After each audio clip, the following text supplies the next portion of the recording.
धनंजय वैद्यचं आता तुम्ही त्या लोक आमच्याकडे यायला पाहिजे होती पूर्वी पोलिसांकडे जाण्याच्या अगोदर एकदा आम्हाला त्यांनी चान्स द्यायला पाहिजे होता. तो भोंदूबाबा आमच्या हाताला द्यायला पाहिजे होता. इथे महाराष्ट्रात राहायचं आहे तर मराठीच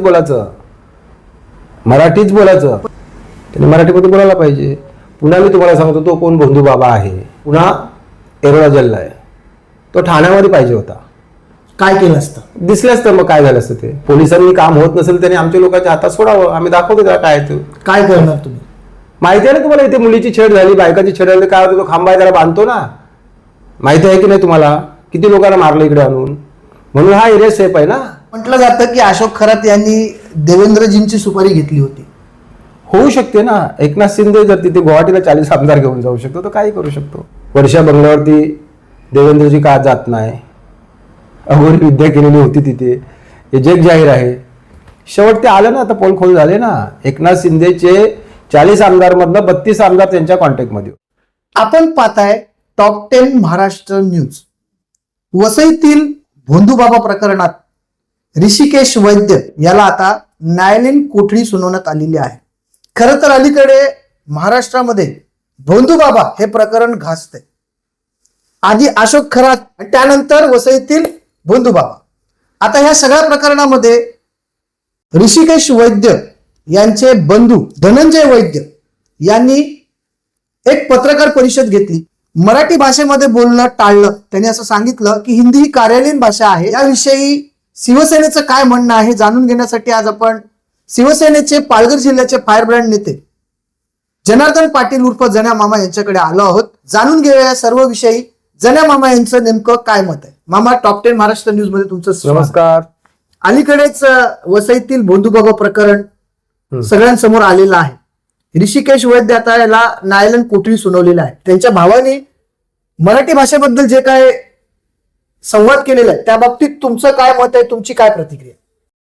महाराष्ट्रात राहायचं तर मराठी बोलायचं, ही आमची पूर्वीपासून भाषा आहे. ठाकरे शैली आहे ती. आणि महाराष्ट्रात राहायचं तर मराठी बोलायचं. आता तो मराठी असून हिंदीमध्ये जर पत्रकार लोकांवर बोलते तर याच्यापेक्षा लाजरवाणी गोष्टी कुठल्या आहे? त्यांनी मराठीमध्ये बोलायला पाहिजे. पुन्हा मी तुम्हाला सांगतो तो कोण भोंदूबाबा आहे, ज्या मुलीवर त्याने अत्याचार केलाय, त्याचे लोक जर आमच्याकडे येत असतील आज पण तर त्यांना आम्ही मदत करण्यासाठी तयार आहे. म्हणजे वकील असतील त्यांना देण्यासाठी, कोर्टात काय मदत लागेल तर ते आम्ही करणार तयार आहे शिवसेनेच्या माध्यमातून. त्या लोकांनी आमच्याकडे यावं. बाकी तो आता मला माहिती पडले का पुन्हा येरवडा जिल्हा आहे, तो ठाण्यामध्ये पाहिजे होता. काय केलं असतं? दिसलं असतं मग काय झालं असतं ते. तो ठाणा जिल्हा पाहिजे होता. माहिती आहे लोकांना आम्ही काय करू शकतो ते. आता येरवड्याला बघू. कारण अशा लोकांना नुसती सजा देऊन फायदा नाही. आतमध्ये मित्रमंडळी आहे, वेगळ्या पद्धतीने पण सजा दिली पाहिजे. पोलिसांनी काम होत नसेल त्याने आमच्या लोकांच्या हातात सोडावं, आम्ही दाखवतो त्याला काय ते. काय करणार तुम्ही? माहिती आहे ना तुम्हाला, इथे मुलीची छेड झाली, बायकाची छेड झाली, काय होतं तो खांबा आहे त्याला बांधतो ना, माहिती आहे की नाही तुम्हाला? किती लोकांना मारलं इकडे आणून. म्हणून हा एरिया सेफ आहे ना. इथे कधी बाईची कधी मुलीची छेडछाड होते का? आपल्या एरियात होते का कधी मला सांगा? आता प्रत्येक ठिकाणी लोक ऑफिस टाकून बसलेत, त्यांच्याच ऑफिसची पोरं येणारी जाणारी बाई लेडीजची मुलीची छेडछाड करतात. इकडे असं होते का? या एरियात होते का असं? मला सांगा. मग तो भोंदूबाबा आमच्या हाताला द्यायला पाहिजे होता. आणि आज पण आम्ही सांगतो की जी कोणी लोक आहेत त्यांच्यावर अत्याचार झालाय त्या लोकांनी येऊन आपल्याशी कॉन्टॅक्ट करावं, आम्ही त्यांना नक्की मदत करू. मामा, अलीकडे महाराष्ट्रामध्ये हे भोंदूबाबा प्रकरण गाजतंय. अशोक खरात याचं प्रकरण देखील गाजतंय. आता अशोक खरात याच्या विरोधात 19 जणींनी गुन्हा दाखल केला. मी पहिला सांगितलेलं होतं ना तुम्हाला अगोदरच, वर्षा बंगल्यावरती देवेंद्रजी का जात नाही? अघोरी विद्या केलेली होती तिथे, हे जग जाहीर आहे. शेवट ते आलं ना, आता पोलखोल झाले ना. एकनाथ शिंदेचे 40 आमदार मधनं 32 आमदार त्यांच्या कॉन्टॅक्टमध्ये होते. आमच्या पक्षाचं का नाव येत नाही? सरळ काम करणारे लोक आहेत आम्ही. उद्धव साहेबांचं नाव आलं, बाकी सगळ्यांची नाव आली ना. असं म्हटलं जातं की अशोक खरात यांनी देवेंद्रजींची सुपारी घेतली होती. होऊ शकते ना. एकनाथ शिंदे जर तिथे गुवाहाटीला 40 आमदार घेऊन जाऊ शकतो तर काही करू शकतो. या सगळ्या प्रकरणात तुम्हाला काय वाटतंय? कुठे नेऊन ठेवलंय माझं महाराष्ट्र? आता लोकांना समजलं पाहिजे ना. ज्या देव माणसाला मुख्यमंत्री पदावर उतरवलं, कोरोना काळामध्ये इतकं काम केलं त्या माणसाने, शेवट त्या दिवशी संसदेमध्ये साहेब बोलले ना, महाराष्ट्राने ऐकलं ना, 1-2 वेळेची फक्त कविता बोलले, लोकांचे डोळे भरून आले की नाही? अजून वेळ गेली नाही ना, हारजीत होत असते ना. बघूया पुढे 3-4 वर्षात इलेक्शन लागणार आहे, लोकांना आता समजते आज हालत काय, लोकांची परिस्थिती काय. आज एक घर चालवायचं असं ते नवरा बायको दोघांनी जर नोकरी नाही केली तर घर नाही चालू शकत. पूर्वी असं होतं का? पण हे असं घडतंय, ह्याच्यामध्ये एका मंत्र्याचं व्हिडिओ देखील व्हायरल झालाय किन्नर सोबतचं, त्या बाबतीत तुमचं काय मत आहे? अहो, अशा लोकांना मंत्रिमंडळामध्ये ठेवलंच नाही पाहिजे ना, हाकलवून लावलं पाहिजे. अजून तू त्या मंत्रिमंडळामध्ये आहे, अजून शर्मेची बाजू काय मला सांगा. हे अचानक एक एक व्हिडिओ बाहेर येतात. पूर्वी तर खाली असंच होतं ना, झोल करा आणि भाजपमध्ये जावा. आता तर आणखीन विषय आले. पूर्वी लुटाचं लोकांना बँकचं कर्ज घ्यायचं, बँकाला लॉस करायचं आणि भाजपमध्ये जाऊन वॉशिंगमध्ये जाऊन धुवून स्वच्छ व्हायचं. आता तर हे लेडीजचे पण प्रकार आले ना बाहेर. अजून काय लोकांना समजलं पाहिजे. आता तर सुधरा. लोक पण अशी झालेत की 2 ते 3 हजार रुपये वोटिंगला दिले का विचार करत नाही. 5 वर्ष काय शिक्के मारतात, निवडून तुम्हाला येतात. काय वाटतं येणाऱ्या काळामध्ये या सगळ्या गोष्टींचा परिणाम सामान्य जनतेवरती कसा होणार ना. कुठे नेऊन ठेवलं आपला महाराष्ट्र. महाराष्ट्रात कधी असं होत होतं का? हे जे 4-5 वर्ष चालले, एकनाथ शिंदे मुख्यमंत्री झाल्यानंतर जे काय चालले असं होत होतं कधी?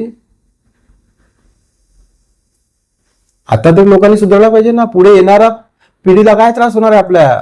आपलं तर झालं, आपण आता, पण येणारी पिढीचं काय नाही, त्याच्यावर? पण मामा, वसईतील धनंजय वैद्य यांनी घेतलेली जी पत्रकार परिषद आहे तीच पत्रकार अहो, त्या परिषद धनंजय वैद्यचं आता तुम्ही त्या लोक आमच्याकडे यायला पाहिजे होती. पूर्वी पोलिसांकडे जाण्याच्या अगोदर एकदा आम्हाला चान्स द्यायला पाहिजे होता.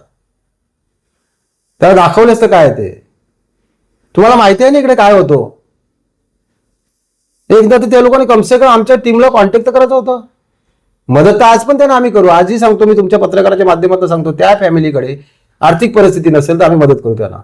कोर्टात वकील देऊ. नाही, पण सगळ्या गोष्टीत मदत. विषय मामा असा आहे की पत्रकार परिषदमध्ये थेट मराठी भाषेचा ते अवमान करतात. ते असं सांगतात की हिंदी ही देशाची कार्यालयीन भाषा आहे. अहो, आम्ही सांगतो ना, इथे महाराष्ट्रात राहायचंय तर मराठीच बोलायचं. मराठीच बोलायचं. पण या विरोधात आवाज उचलताना कोण दिसत नाही. आता तुम्ही आज मला बोलता ना, मला ही कल्पना होती. नाही, तुमच्या घरामध्ये लग्न होतं, लग्न तर झालं ना, मुलाचं लग्न झालं, आता मी झाला फ्री. पण मला माहिती होतं का हे आहे ना, आमची टीम आहे ना, मनसेचे लोक आमच्या जोडीला आहे, शिवसेनेचे लोक आमच्या जोडीला गेले असते, पोहोचले असते त्याच्या घरी. का नाही तुम्ही मला सांगितलं? त्याच्या दुसऱ्या दिवशी येऊन सांगायला पाहिजे. मुलाचं लग्न झालं असतं, त्यात काय, ते काय लग्न व्हायचं थांबलं नसतं. गेले असते घरी, त्याच्या बसले असते आम्ही जाऊन. पण आता पण वेळ कुठली? आता वेळ गेली नाही ना. आता तुम्ही मला आज सांगितलं ना, आता लावतो सेटिंग. तो कुठे राहतो बघतो. काय करणार तुम्ही? पत्रकारांना सांगून काय फायदा आहे? पुढचे सावध होणार नाही का? म्हणजे दणका देणार ना, 100% देणार. आपण जर पाहिलं तर जन्या मामा यांनी थेट इशारा दिलेला आहे, ज्या प्रकारे कोणी असेल जर मराठी भाषेचा अवमान झाला तर त्याला सोडणार नाही, मग समोरचा व्यक्ती कोणी असो. वसईतील भोंदूबाबा प्रकरणात ऋषिकेश वैद्य याला आता न्यायालयीन कोठडी सुनावण्यात आलेली आहे. त्यांच्या भावाने जी पत्रकार परिषद घेतलेली आहे त्या पत्रकार परिषदमध्ये त्यांनी थेट असं सांगितलं की हिंदी ही देशाची कार्यालयीन भाषा आहे. त्यांनी मराठीत बोलणं टाळलं.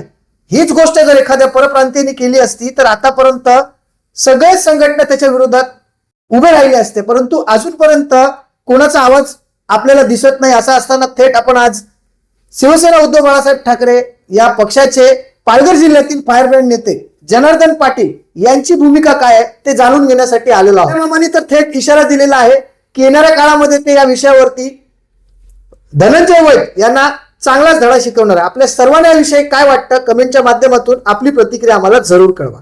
Top 10 Maharashtra news, Vasai Virar.